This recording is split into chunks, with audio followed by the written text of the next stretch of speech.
dan farauta ya dawo, ya zo ya shigo gaban manzo Allah, ya zo ya zauna. A tarihi ma aka ce a gaban nasa ma miƙe kafarsa yi,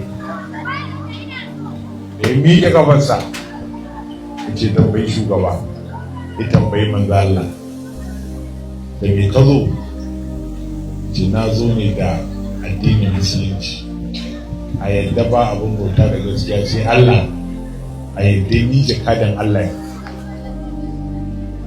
To dama dan tauri ne wannan mutum, ya je daji ya kama damu ya sa shi a jiho, ya zo kaca-kaca gaban manzo Allah.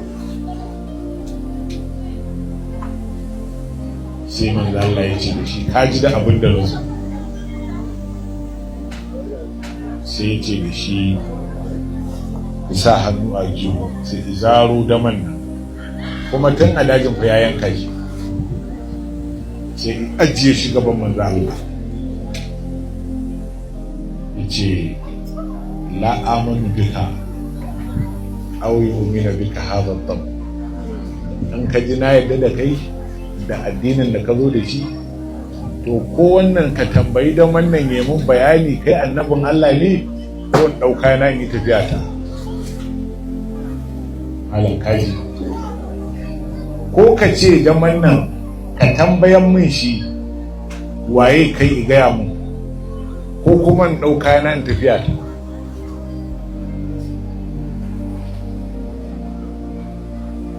To ka san shugaba shi ba a cewa a ji a dawo, nan take shugaban sai ce da shi, ya gabbu kai da mu.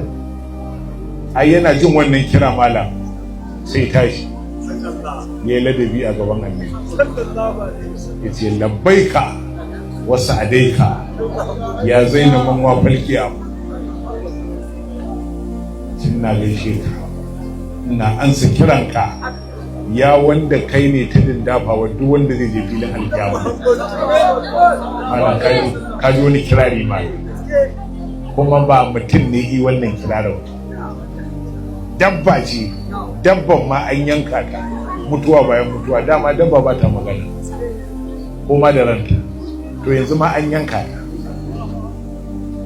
Ya zabbu labbaika wasu adaika ya zaina manwa falkiya. Wannan damu ne fara ke manta abudu, wa kake bautawa? Damu ya ce allazi fis samai arshu wa fil ardi sultanu wa fil bahri sabilu wa fil jannati rahmatu wa fil nari azabu.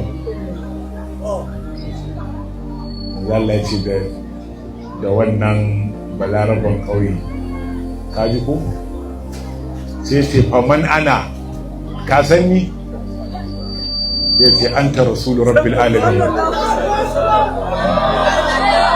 anta rasulu rabbil alamin, kad aflaha man saddaqaka wa khaba man kazzabaka.